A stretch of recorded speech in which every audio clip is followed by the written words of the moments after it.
the way they wanted to behave in terms of their information. So I will focus on that part, how information can be transmitted between the markets, or where the information can come first and go next to the other one, so that you can see that behavioral finance is also quite visible in the option market activities. So before I go to the information aspects of the market, let's give some brief thoughts about options and options market. Okay, option is a derivative instrument. It is derived on an underlying asset with specific time and price. Okay. So this option could be a call option, it could be a put option. Okay. Just to give you initial thought that Apple shares are issued by Apple, whereas the options, call options or put options that are issued in the options market are not issued by Apple. These are created by individual institutions, third party, who were not affiliated with the Apple company, for example. Okay. So for example, I am an active trader in the stock market as well as in the options market. Okay. Sometimes I buy call options, sometimes I create call options. In other words, I sell call options. In other words, also the put options. I buy, sometimes I sell put options. So when in option market, an option contract is traded, it is created by one party who is selling, and it is bought by the other party. Both of them are not involved with Apple company, or Apple company is not involved with this transaction. So as a result of this, just like a betting in a game, okay? So if there is a cricket match, World Cup, championship, and you can bet on this game, whether India is going to win or Australia is going to win. So there will be a betting. One party will say, okay, I allow you to bet India to win, and for every dollar you invest, if India wins, you get $5. And if India doesn't win, you lose your dollar, right? Now guess what? The Indian team has nothing to do with this, okay? It just happened to be two individual parties, watching the game and making a bet against it. So just like that, imagine that when the options are created, it's like it happens to be you or me who is creating this option on Apple share, and Apple has nothing to do with this. Okay. So now let's look at a couple of initial concepts on the option. So every option, just like a stock trade, has two parties. One party is buying it, one party is selling it.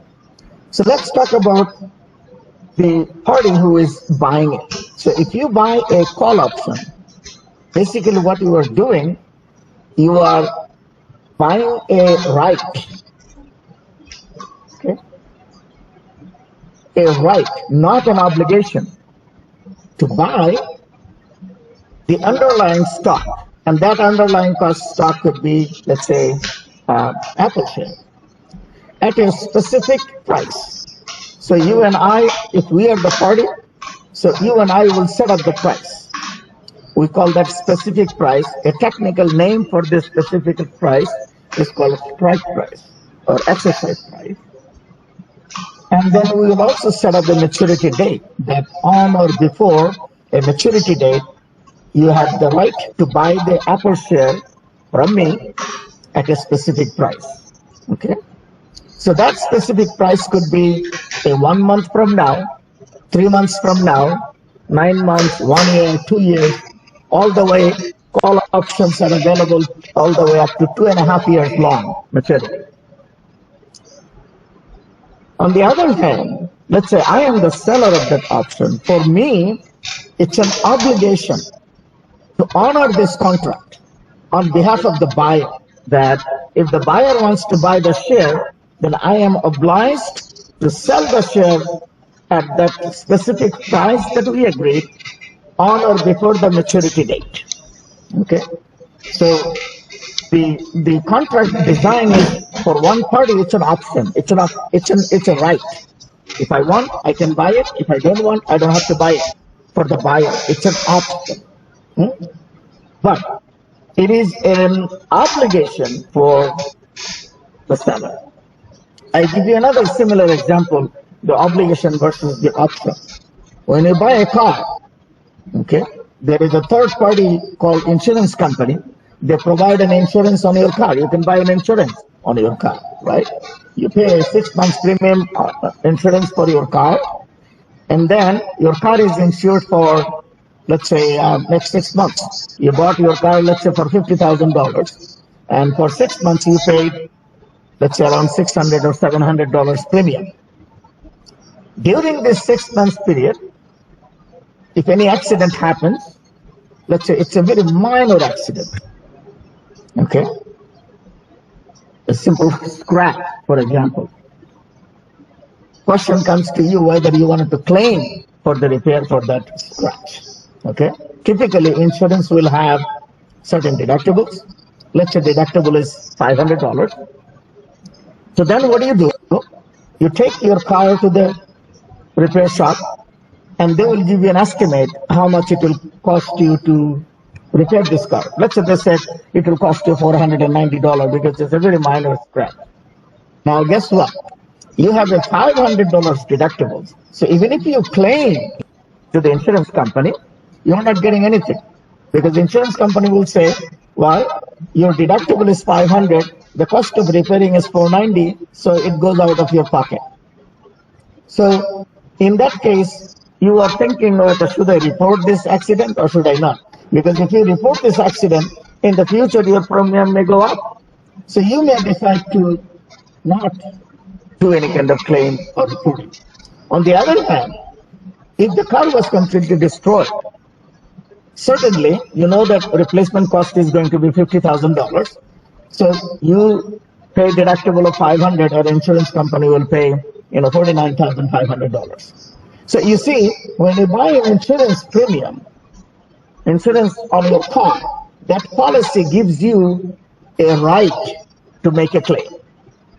Okay?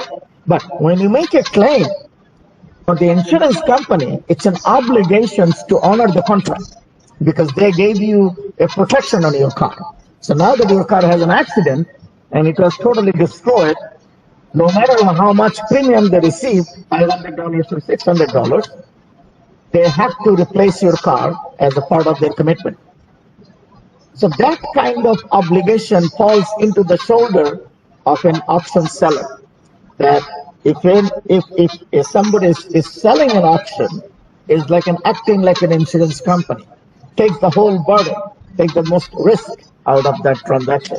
Okay, and of course, for this transaction, seller always receives some premium. We call them call option price. Okay, so again, going back to the basic points, buyer of an option, buyer of a call option, has the right to buy the underlying stock at a specific price on or before the maturity date. And for the seller, everything is same, except it's an obligation to sell the share to the buyer. Now come to the call of a put option.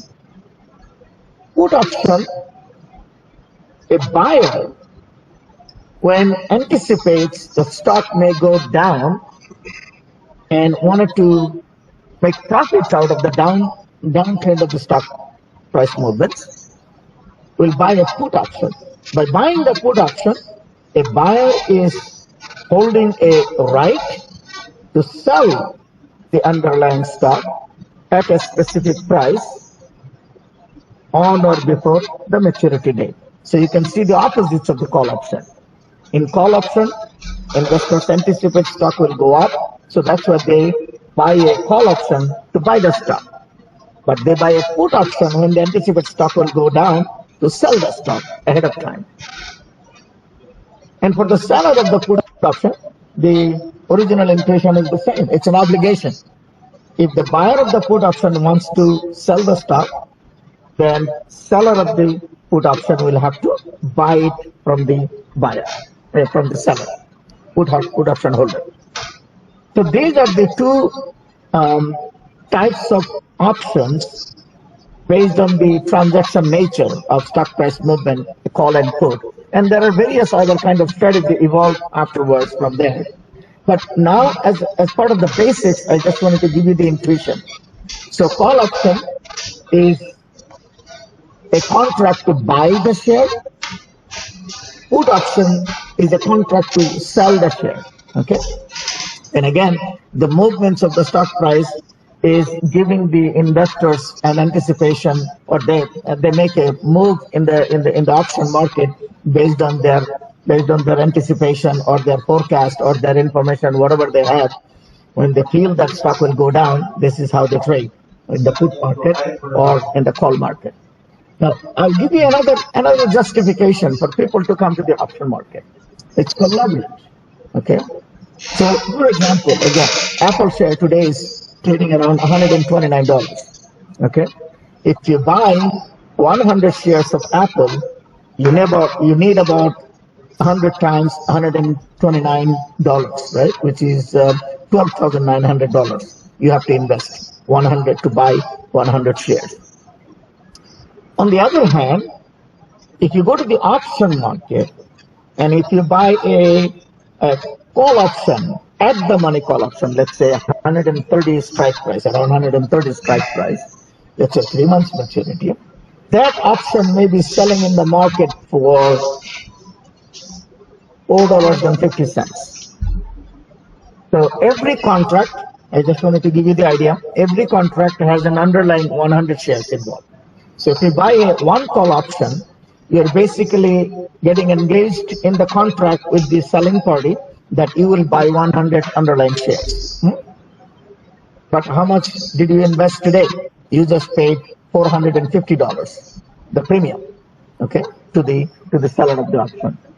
But if the stock price from now goes up another $20, you will make $20 per share gain on the stock, 20 times 100. On the option market also, because your strike is 30, if the stock goes up at $20, you'll make the same $20 gain, but by only investing $400. So your rate of return in the option market is substantially higher because you can bet on the same movement of the stock, but making a very small investments. Now, of course, you have to have that thought in your mind that you anticipated that the stock will go up. What if the stock doesn't go up, or your information was not correct? Whatever reason, stock did not go up. Instead, let's say stock stayed flat. It remained around 129, or let's say it goes down. At the end of the 3 months period, the $450 that you invested in the option market is completely gone. Okay, you will not get a single penny back out of this because the seller of the option already collected that as part of his risk taking from you. Whereas if it is your stock investments, you simply have a paper loss. Okay, if the stock goes down to $120, you have a paper loss of $9, but you don't have to sell the shares. You can hold on to it until stock price goes up. So this leverage is one advantage. Risk of losing everything is the other disadvantage. You just wanted to have it. So that's why not everybody can trade options. In fact, if you wanted to open a brokerage account, okay, anyone, any adult 18 years and older can easily open a brokerage account. Robinhood is a very famous platform among the youngsters in the United States. Okay, you put $500 in there, and the next minute you started trading in the stock. But options trading is very limited to specific group of people. Okay, you have to be very experienced. You have to have a one minimum level. They just wanted to make sure that if you lose a certain amount of money in the options market, okay, it's not going to affect significantly in your personal financial health. And at the same time, they will look at your level of income, wealth, everything. And then when they see that you are sophisticated investors, you have enough knowledge about options and tradings, only then and then you will have the qualification to open up a brokerage account for option trading. Okay, you have to have a margin trading against that one as well. So anyway, so this is in a nutshell about different types of call and put option. It started In 1973, okay, a famous, Nobel Prize winning authors, Black and Scholes, created a model called options pricing model. And after that, it started trading based upon that model. Option trading started in 1973, but at the beginning of the time, option volumes traded in the market was significantly small. Okay, not many people are participating or institutions are participating. But ever since, up until now, if you look at the growth in the option market activities, these days, every day, over billions of dollars worth of transactions take place only in option market. If you go to the Chicago Board of Options Exchange website and you take a look at the daily volume of activities, you'll notice that in terms of dollar volume, they are in the billions of dollars every day. Okay, so it has become a dominant, another marketplace for traders to do trading. Now, one of the concepts, because there are many beginners in terms of research and scholars, I wanted to say that the option is considered as a zero-sum game, meaning if one party loses certain amount of dollars in the transaction, the other party gains the exact same amount. That's why the name of derivatives is known as a zero-sum game. So, a couple of terminology I wanted to share first before I go to the discussion of my paper. We mentioned about option price. Okay, option price is known as option premium. So, whichever of the party selling the option, they receive this amount. Okay, Black and Scholes model is widely used in order to calculate how much the option price will be. Okay, so buyer pays this premium to the seller. Okay, expiration date, also known as a maturity date. Okay, every option contract has a timeline: 1 month, 3 months, 6 months, 9 months. So if you buy a 3 months options, exactly on the third month going forward, on the third Friday of that month, your option will expire. Option contracts are typically on a monthly auctions. Option contracts are typically closed on third Friday of the calendar month. Okay? Strike price, also known as exercise price. It is the specific price that buyer and seller sell. Okay, at what price transaction will happen. So this is the price. If call option buyer wants to buy the share, this is how much they will pay to the seller, and seller will have to accept that price to sell the underlying share. Okay. In the market, by the way, stock price could be higher than that. So seller will have to buy the share at a higher price than the market, but will have to sell it to the call option buyer at this specific price, which could be smaller.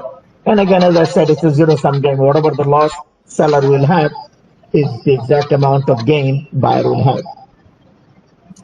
Option contracts can be identified by the moneyness of the options. Okay, it refers to the current stock price along with the exercise price. Okay, if the strike price and the current stock price are identical, let's say they are all same.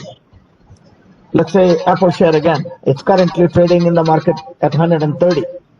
And among the different strike price, one of the strike price is also 130. So there is no money inside that contract. But if the contract is 120, but current stock price is 130, so there is already a $20 in the contract. We call that as a moneyness. But there could be an opposite of that. Okay, current stock price is 30. There could be a strike price of 140. So in that case, there is no money available already in the contract price. Okay. So we call them at the money, in the money, and out of the money. There are three terms based on those category of those different exercise price. So we will call at the money when the strike price and underlying stock price are same, 130, 130. So that kind of contract price will be at the money option. We will call an option as an in the money or call option, for example, if the strike price is lower than the stock price. Stock price is 130, strike price is 120 for call option. Then there is a $20 in there because buyer will pay only $120 per share. But share is already at 130 right now. So there is a $10 inside the contract already as part of the money given there. But this is going to be an opposite if it is a put option. So stock price is 130, but put option exercise price is, let's say, 120, then it is considered as a out of the money. So what is in the money for call is out of the money for put. Just so you know. Now, out of the money means there is no moneyness in there. So especially for call option. So again, if the current stock price is 130 and exercise price is 140, meaning buyer will buy the stock at 140, but stock is already only 130 now. So there is no moneyness in there. Strike price is outside of the moneyness. That's why we call them out of the money. Now, this out of the money definition for put option is again opposite as I mentioned. For put option, if the strike price is higher than the current stock price, it becomes in the money. For call option, if the strike price is higher than the current stock price, we call this out of the money, opposite. Now, when you look at options, there are two types of options involved, okay, in the market, widely used in the market. One of the European style, and the other one is the American style, okay. European options are typically type of option contracts that both parties can only exercise it at the end of the maturity date. They cannot do anything in between the maturity period. So you engage in a contract today. It is a 3 months maturity. That means only at the end of the third month, on third Friday, you can exercise your option. You cannot do anything in between these 3 months. Whereas on the American option, you can. Okay, the day you engaged into this transaction, you don't really have to wait full 3 months to exercise your option. You can exercise it anytime when you see some sort of profits or benefits available to you. Okay. Sometimes when those kind of benefits show up, people actually can close their option positions. They don't have to exercise it. So when I buy a call option, right, I wait for stock to move higher. And at a certain point, when I see the stock has gone up quite a bit, and I don't want to hold the option until the maturity date, what I can do, I can sell the option to counter my earlier open position and sell it at a much higher premium, and you can close the position. So this is also another option available for both buyer and seller. Okay, that they can close their earlier open position in the market by taking an opposite position later on. I mentioned earlier that the option price, okay, how the premium is calculated. So Black and Scholes in 1973, and also Robert Martin, all three of those scholars received the Nobel Prize for this model. Their models are widely used, but Black and Scholes is typically the main one. Okay? Later on, a further review has been done. There is a paper by Bittman in 2005 and Nettenberg in 2013 for different kinds of option trading strategies. So those of you who are interested in option strategies and what kind of strategy you can play in the stock market using options, okay, this Nettenberg paper would be an interesting read. Now, the role of option market in the financial market, or options in financial market. What can you do with options? First, the speculation.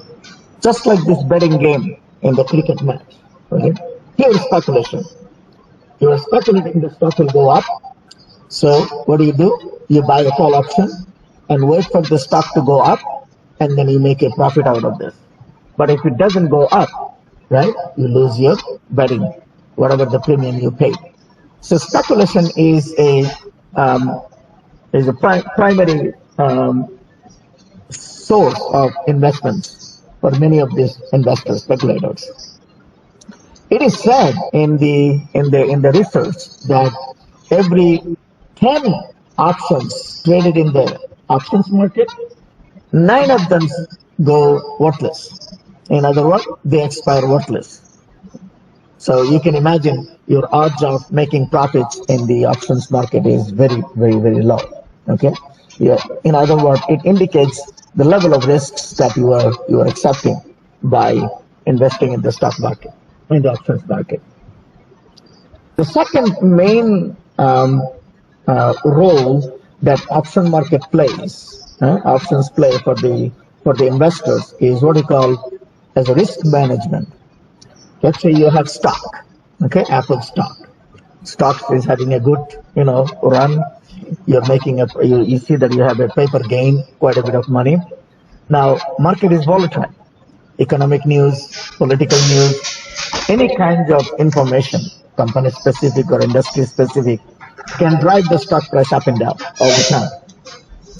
So instead of um, selling the stock, right, what you can do, you can buy some options, especially put options, as a part of your investment strategy with your stock position to manage your risk. And it is a very, very popular kind of strategy used by many fund managers, especially the hedge fund managers in the United States and other institutional investors. Individual investors also utilize these derivatives to play a risk management strategy. There are a stream of research that focused on um, how hedging or risk management can improve the portfolio performance of an investor. Okay, so this is one line of research. Speculation is another line of research that you can take a look at certain database, and you can use those database to play back testing kind of strategy, develop some strategy, play some back testing with your data, and see what kind of strategy gives you better results. And then you try to apply that strategy on the existing market for future profit strategies. The third type of um, role that options market play is what we call as an enhanced return on balanced portfolio. So Martin Gladstein, I think they have in 1976, they have a paper, and that's the paper, a seminal paper I followed on my PhD dissertation to recreate some of those strategies, but using a different set of information from options market to show that if you create portfolio strategies using options with a different kind of option taking, positions taking, then you are able to not only beat the S&P 500 return, but also enhance the portfolio return of your stock-only portfolio. So this is again another well-researched kind of field that you can implement. I know India has a very well-functioning options market as well. So there are some recent paper of Emmanuel, 2011 and 2013, that you can utilize and apply to the Indian options market and see whether a stock portfolio with an embedded option strategies can enhance the portfolio return or not. Okay? That could be an interesting take.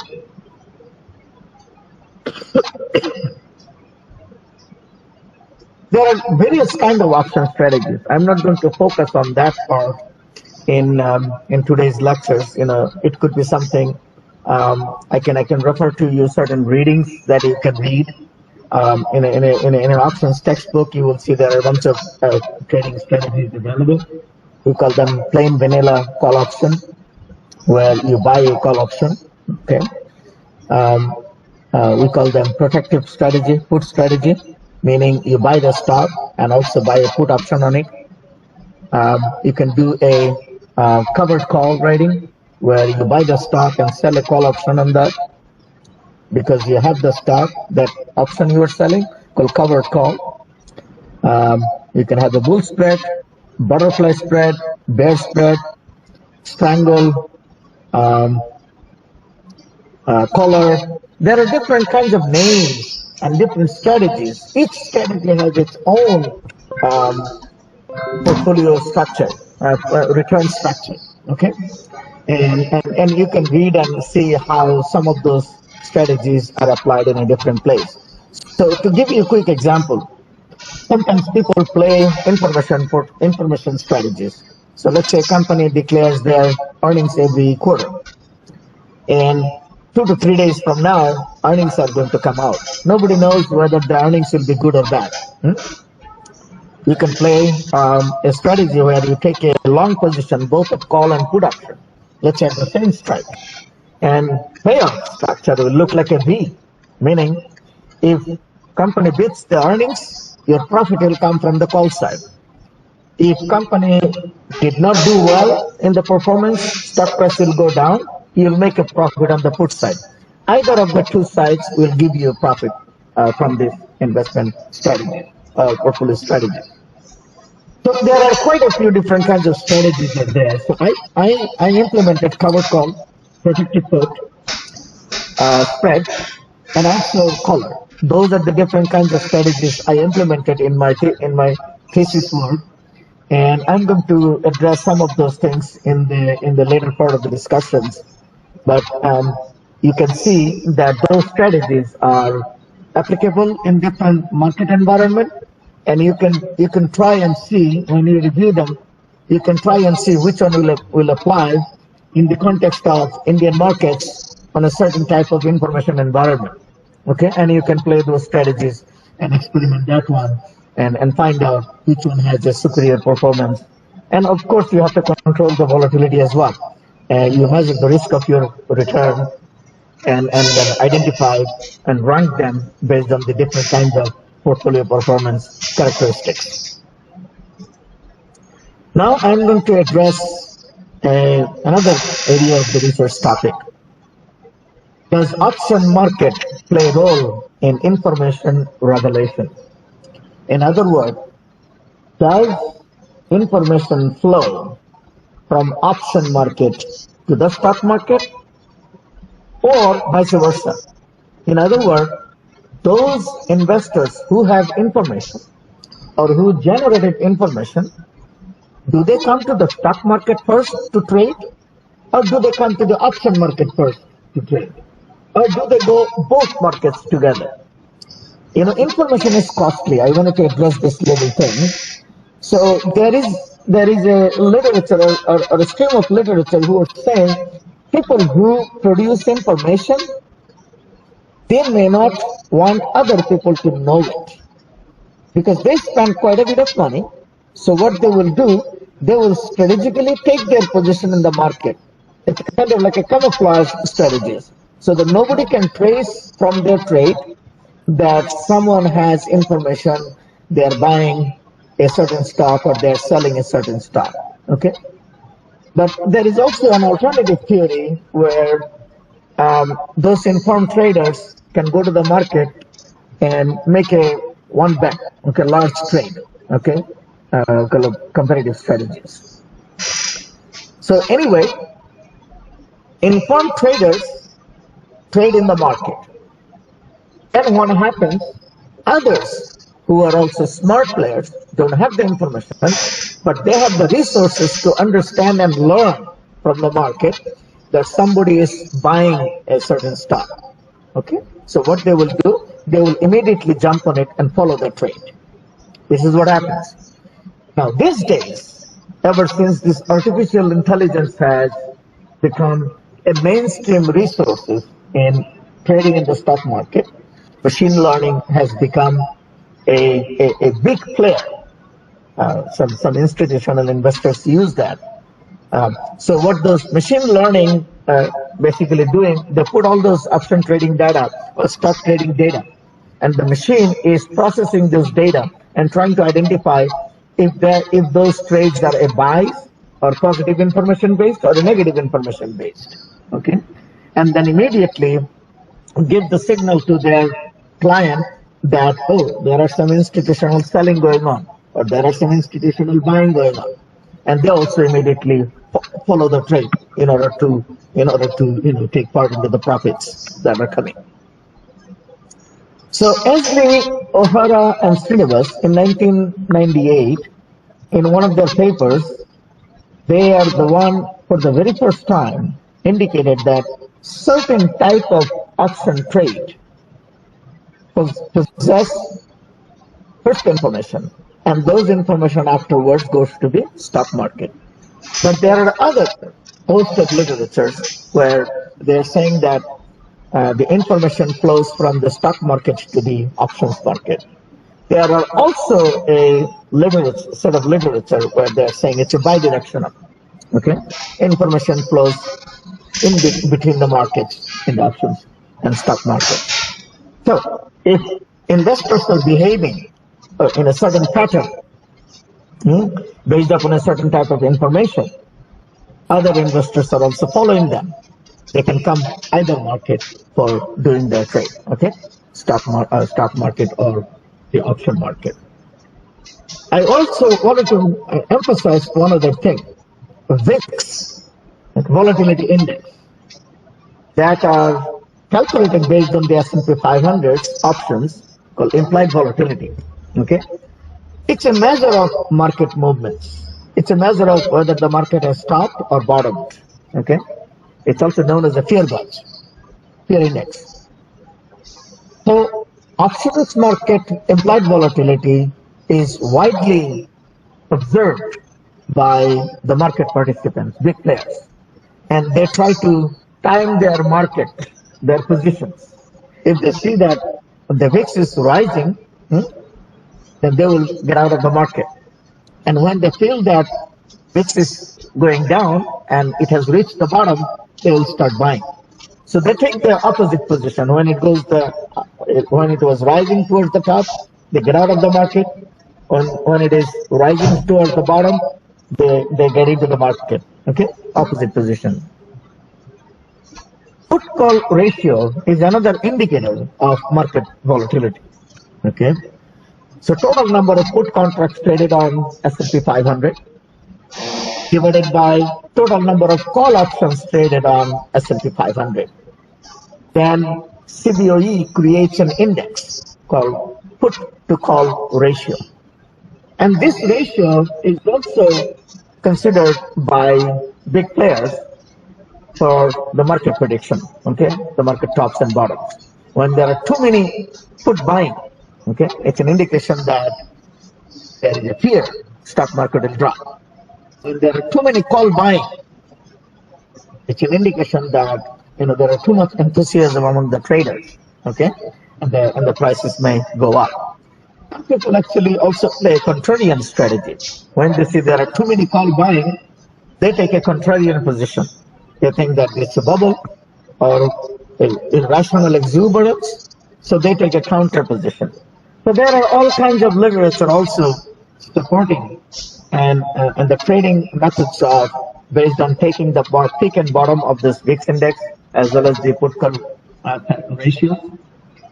And also contrarian strategies are also there in the market.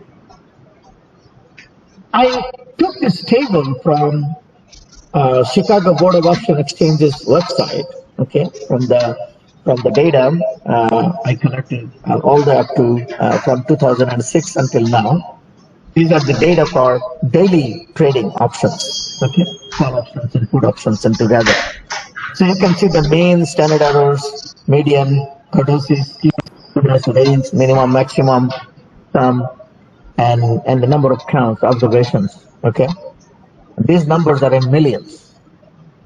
So you can imagine that in the last 14 to 15 years, average daily volume, main number gives you that information. Over 22 million call option and 21 million of put options are traded every day in the Chicago Board of Option Exchange. And here is this put call ratio graph that I designed from the same data set from 2006 through 2018. And you can see the movements of the put call ratios. Anytime it goes above, let's say above 1.5, then the market has a big move. Anytime it went close to zero point 0.5, the market has another type of move. And when it stands right around one, the market is like slow moving. So I brought this as a part of information to share with you that option trading is no longer a small businesses or small type of transaction activities anymore. Uh, Right now, it's $1 trillion markets. Okay, if you accumulate the total number of transactions for certain number of periods, it's a couple of $1 trillion worth of transactions that's been happening in the market. Most of them are, of course, as a part of the risk management strategies, and the other parts are basically enhanced profit opportunities or return opportunities, different kinds of strategies. Of course, speculation is always there. Okay, so next, what I'm going to do, I'm going to share with you one of the papers that I created based on Maureen, O'Hara, Esley, Srinivas, 1998 papers. Okay, this was um, this was later on published in 2005, but I am now planning to revisit this issue, taking up new database. In this paper, you will see that I have used very simple probability measures and a static point, okay, one fixed point at a time, in order to develop my